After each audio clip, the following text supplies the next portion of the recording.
C'est-à-dire, il y a des choses plus ou moins graves. Bon, si vous voulez, moi, ce que je veux, c'est que ces versets qui ne nous sont jamais montrés, ce qu'on ne dit rien, ça soit porté à la connaissance de tout honnête homme. Et de leur dire, parce que quand il y a De Villiers qui dit l'islamisation de la France, il est traîné devant les tribunaux. Quand il y a en Belgique un pauvre père Samuel qui a simplement dit, attention, les musulmans, ça risque d'être, à cause précisément de leur islamisation, ça peut être une bombe dans le futur. Il a maintenant un procès avec le Centre de l'égalité des chances en Belgique. Et pourtant, ce pauvre père, c'est pas avec son crucifix qu'il va taper la tête des gens, il va pas inonder la Belgique avec son eau bénite. Vous voyez ce que je veux dire? C'est-à-dire qu'on est, on roule, on marche sur la tête plutôt. C'est-à-dire que c'est nous qui avons des procès, c'est nous qui sommes en quelque sorte, ce sont les assassins qui demandent justice, ce sont les poseurs de bombes qui se plaignent, et c'est le brave citoyen qui est traîné devant les tribunaux. Mais je dis, j'en ai marre, bonsoir de bonsoir. On me dit, tu vois, regarde bien, il y a plein de bombes, il y a ceci, toi tu as fait pendant 25 ou 30 ans, tu as étudié le Coran, eh bien, l'islam, c'est paix et tolérance. Le prophète de l'islam, c'est avec une fleur à la main et une colombe. Mais je dis, mais c'est pas ça, c'est pas ça qui se dégage des textes. C'est faux, ce sont des mensonges. Mais oui, c'est des mensonges, c'est ça que je comprends pas. Comment se fait-il que les gens soient pas... Voyons, j'ai de la misère à saisir ça, là. Moi, j'arrive pas. Comment ça se fait que nous, on voit la violence qu'il y a à l'intérieur de ça et que eux, non, c'est pas la violence. Bien, je vais vous dire, c'est ce qu'appelle, Darius Shayegan appelle ça le regard hémiplégique. Ah. Il dit, voyez, il dit, ce qui se passe pour les gens des sociétés traditionnelles, et en particulier pour l'islam, puisque lui, il est iranien, il y a comme s'il y avait une sorte de paralysie de la moitié du corps. C'est-à-dire que lorsque vous dites à un musulman, oh, c'est quand même un peu idiot que Jésus soit le Fils de Dieu. Il dit tout à fait. Il est tout à fait d'accord. Il dit, vous avez raison. Sur le plan rationnel, c'est absurde. L'am yalid wa lam yulad. Il ne peut pas engendrer ni avoir été engendré. Bon. Mais si vous lui dites, c'est stupide ce que tu as dans ton Coran, etc., immédiatement, il est paralysé, il vous regarde, il ne peut pas porter un jugement critique sur sa propre tradition. C'est ça qui est affolant. Mais vous voyez, Madame Delcambre, j'adore énormément la psychologie. Est-ce qu'on pourrait faire peut-être un lien avec le syndrome de Stockholm? Le peuple musulman serait d'une certaine façon kidnappé par le Coran depuis des années et des années. Et c'est vrai. Oui, c'est ça. Il serait d'une certaine façon en adoration avec le ravisseur. Je sais pas. C'est-à-dire que, voilà, ce que je vais vous dire, sincèrement, moi je le constate par rapport à la langue. Oui. Il y a, vous savez, vous qui êtes spécialiste de musique, la magie du verbe coranique, c'est que vous l'écoutez dans une sorte d'extase, et c'est vrai que lorsque vous l'écoutez, c'est comme quand vous écoutez de la musique, vous n'écoutez pas chaque mot en le disséquant, en disant attention, ça c'est atala, ça veut dire tuer, ça veut dire atala qui veut dire combattre. Non, vous l'écoutez pas comme ça. Vous l'écoutez, et c'est très bien fait, parce que les spécialistes de la langue arabe ont fait tout pour que l'oreille ne soit pas heurtée. Par exemple, quand vous avez un M, qu'on appelle un mime en arabe, plus un N, on a fait un double M pour que votre oreille ne soit pas choquée. Au lieu de dire, par exemple, an, ma, on fait amma. Vous voyez, parce que comme a dit Al-Ghazali, tout passe par le vestibule de l'oreille, et que ça pénètre dans le cœur, et vous êtes dans une sorte de... Vous êtes sous c'est un effet magique. Vous écoutez comme vous écoutez de la musique. Et par conséquent, le musulman, par rapport à la langue arabe, parce qu'il lit le Coran en arabe, il le psalmodie, peut-être même à la limite il ne comprend pas tout, peut-être il ne comprend pas grand-chose, mais c'est quelque chose... D'ailleurs, vous savez que la psalmodie du Coran, hein, on ne peut pas le faire avec une voix de femme, parce que ça susciterait quelque chose, ça troublerait le croyant, il risquerait d'avoir une érection. Une érection, probablement qu'il y aurait une masturbation en dessous de sa toge. C'est sûr, donc il faut éviter ça. Bien. En revanche, il faut que ça soit une voix mâle, voix mâle, qui le psalmodie, et le prophète aimait beaucoup, il avait une belle voix, il aimait beaucoup ceux qui avaient une belle voix. Vous savez ce qu'a dit Jean-Jacques Rousseau? Oui. Il a dit, il a dit une phrase très très jolie, c'est un romantique, il a dit, qui en feuilletant l'Alcoran se moque, etc., qui s'il entendait psalmodier prononcé par Mahomet en personne, ce serait en quelque sorte jeté par terre en disant « Grand prophète, nous croyons en toi ». Il avait parfaitement compris, Jean-Jacques Rousseau, que nous, ce qui nous fait rire, parce qu'on est en train de le disséquer là, en disant « Regardez ce qui est dit là, tuez-les, etc. » Mais ce qu'on ne voit pas, c'est qu'il y a une magie du verbe, il y a des paroles extrêmement... C'est-à-dire, ce sont des paroles, même dans les dernières sourates, parce qu'il y a 114 chapitres, les petites sourates sont celles qui ont été révélées à la Mecque, elles se trouvent à la fin, c'est l'ordre inverse de la révélation. Eh bien, quand vous écoutez ça, c'est un peu comme si vous écoutiez du chant grégorien ou une musique, c'est-à-dire c'est très rythmé, c'est très rimé, il y a une rime, et c'est extrêmement prenant. Et ça, c'est le gros atout du verbe coranique. Ils écoutent des cassettes, ils sont imbibés du verbe coranique. Imaginez quelqu'un qui a un morceau de rock qu'il adorerait et qui le repasserait, au point qu'il soit complètement drogué, accro à ça. Oui. Madame Delcambre, cette semaine, je discutais avec un super résistant et il y a une chose qui est revenue et que je trouvais particulièrement spéciale chez les... Bon, tant qu'ils ne sont pas mariés, ils n'ont pas de relation sexuelle. Ah ben oui. Oui, hein? Parce que sinon c'est considéré comme zina, l'adultère, c'est-à-dire que ça c'est puni. D'accord. Est-ce que j'ai raison de croire que c'est... pardon. Est-ce que non, il n'y a pas de problème. Est-ce que j'ai raison de croire que c'est une religion un peu homosexuelle? Alors, vous faites une analyse extraordinairement, si je puis dire, pointue et subtile, parce qu'il y en a un de nos chercheurs, qui est d'ailleurs arabe d'origine, il s'appelle Jamaleddin Benchir, qui a dit que précisément, il y avait cette relation, c'est-à-dire que c'est très masculin, et il y avait une homosexualité si grande à Bagdad au Xe siècle qu'il y en a un poète qui a écrit, il s'appelait Abou Nouas, et il a dit, après tout, une belle femme, c'est comme une marmite, même une marmite en or, c'est toujours qu'une marmite, hein, ça sert à faire les mots, tandis qu'une belle amphore, vous savez, quelque chose, un beau vase, ce sont un bel éphèbe. Ah oui, il y a eu d'ailleurs une lettre entre justement les mérites des femmes et les mérites des hommes. Et certains disaient, non, un jeune garçon, c'est beaucoup plus beau. Il y a eu beaucoup d'homosexualité à Bagdad au Xe siècle, beaucoup. Étrange. Non, parce que c'est, si vous voulez, une société qui est tellement fermée. Vous savez ce qu'on dit? On dit, rajulun wa mar'atun wa shaitan bainahuma. Un homme et une femme, à côté, l'un de l'autre, c'est Satan qui est au milieu des deux.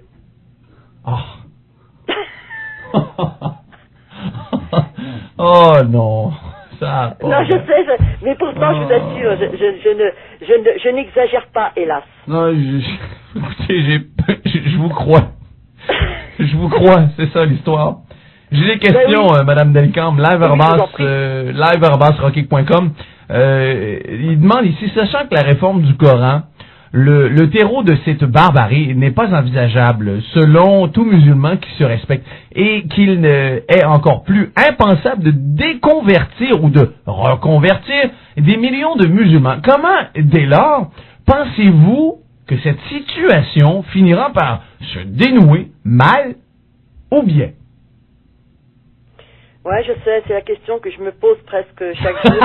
Tantôt je suis optimiste, tantôt je suis pessimiste. C'est-à-dire que je pense qu'il y a une partie de bras de fer et que la modernité l'emportera et comment dirais-je, qui referont ce qu'ils avaient fait d'ailleurs quand ils étaient arrivés à Bagdad au Xe siècle, c'est-à-dire une sorte d'ijtihad, il y a des choses qui ne pourront plus être acceptées du fait que ça paraîtra bizarre même aux croyants. Je prends un exemple.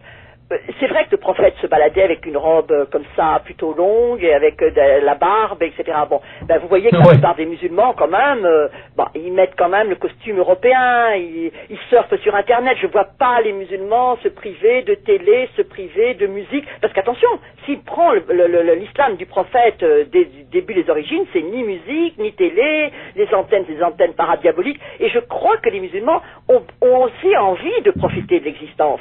Et par conséquent, je pense que la modernité, il y a une lutte, une partie de bras de fer, on le dit toujours. Et moi je dis, parce que en faisant connaître ça, qu'ils ne savent pas que ça existe, parce qu'on leur ment pour précisément mieux les enfoncer en faisant connaître cela, Eh bien, vous savez, il y a autant de musulmans intelligents que dans n'importe quel... Vous voyez, c'est-à-dire, il y a des gens aussi qui raisonnent, qui disent, ben non, il faut en sortir. Et il y en a un qui a essayé d'en sortir, c'était un Soudanais. Oui. Un Soudanais, un vraiment pauvre homme. Et il a essayé de dire, attendez, on pourrait peut-être aussi distinguer entre ce qui est valable sur le plan universel et puis ce qui est circonstanciel. Il a été pendu. C'est ça, faire peur. C'est pour ça que je dis que l'Occident baisse leurs pantalons et que je leur en veux beaucoup. Parce que si on résiste, si on dit, attendez, arrêtez les mecs, vous délirez.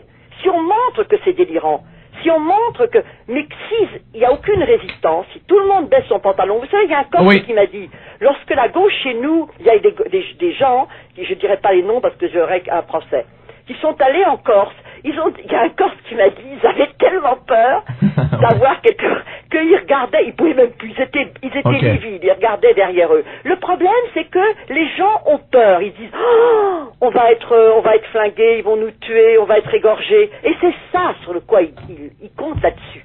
Faire peur de façon à nous dissuader de recommencer, par exemple, à faire des caricatures, faire passer une loi pour précisément interdire de blasphémer. Et ça y est, ils ont gagné une partie du chemin.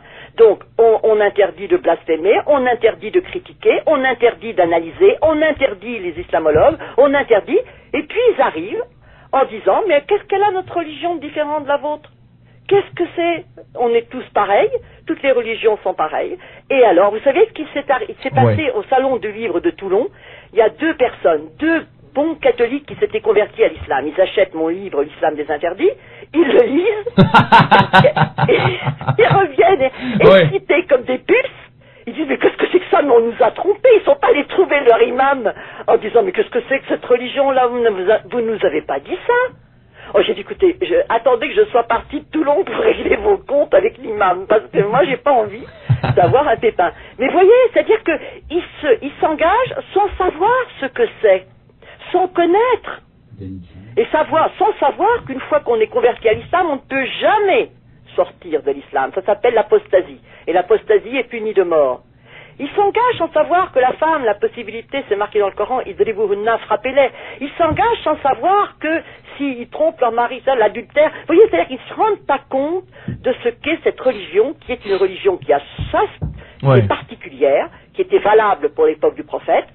Chez nous, ça fait bizarre. Et il nous a pas dit super résistant, une seconde. Il nous a pas dit. Vous savez que dans une banlieue, il y a eu une jeune fille qui a été lapidée à la manière... Vous savez, cette culture, elle existe. Et on verra bientôt des filles considérées comme des putes.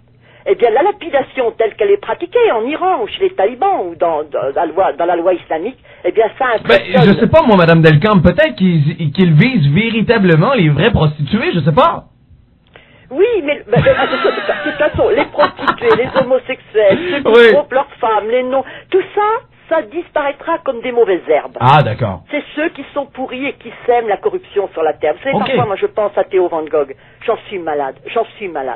Je me dis, cet homme, il est mort, non pas à cause de celui qui l'a tué seulement. Il est mort à cause de la lâcheté de ces couillons qui nous assènent à longueur de journée que l'islam est paix et tolérance, que jamais il y a eu des versets, jamais ce n'est pas dit dans le Coran, que ce n'est pas écrit dans le Coran, et c'est à cause de ça que Théo Van Gogh, eh bien, le pauvre, il est mort. Et voyez, c'est ça qui me fait mal. Je me dis, ne disent pas, voilà ce qui est écrit dans le Coran, et j'ai envie de hurler et d'exploser. Madame Delcambre. Mais oui, parce que, voyez, quand vous ne dites pas, par exemple, qu'il y a un danger dans tel ou tel verset, et si demain, le petit Ilan Halimi, si demain on ne dit pas, quand vous répétez 20 fois que les Juifs sont des pourritures et qu'ils devraient disparaître de la surface de la terre, eh bien, ne vous étonnez pas qu'un jour, des gamins, dans les banlieues, qui sont nourris de cette culture, disent, voilà le Juif, voilà le porc, voilà le chien, voilà ces chiens d'infidèles, tuons-les. Ils ne font que reproduire la phrase de leur prophète que je vous ai lue au début.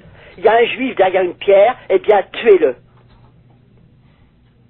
Non, je sais, je suis un peu violente, mais ça m'énerve. Madame Delcambre, c'est pas grave que vous soyez violente. Je vous aime quand même. Ben, voilà. Non, mais c'est parce qu'on a du mal à imaginer. Non, on n'a pas de mal. Vous savez pourquoi? Non. Non, parce que vous êtes là.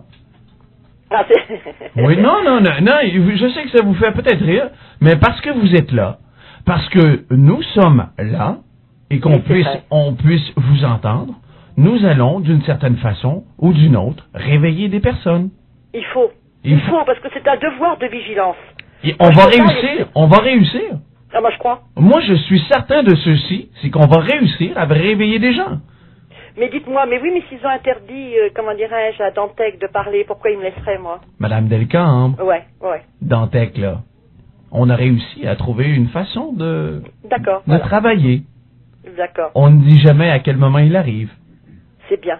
Voilà. Et on ne met plus ses entrevues, mais on ne dit pas à quel moment il arrive.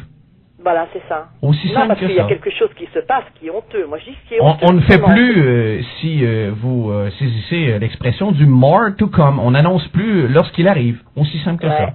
Et il est venu cette semaine, mardi, discuter avec nous. C'est bien. Oui. Et je vous assure... C'est bien parce que c'est un visionnaire. C'est un type absolument génial. Et on aime bien les visionnaires. On se colle justement aux gens réveillés. C'est pour ça que le titre de notre show s'appelle Wake Up. Réveillez-vous. Réveillez-vous. C'est vrai, c'est bien.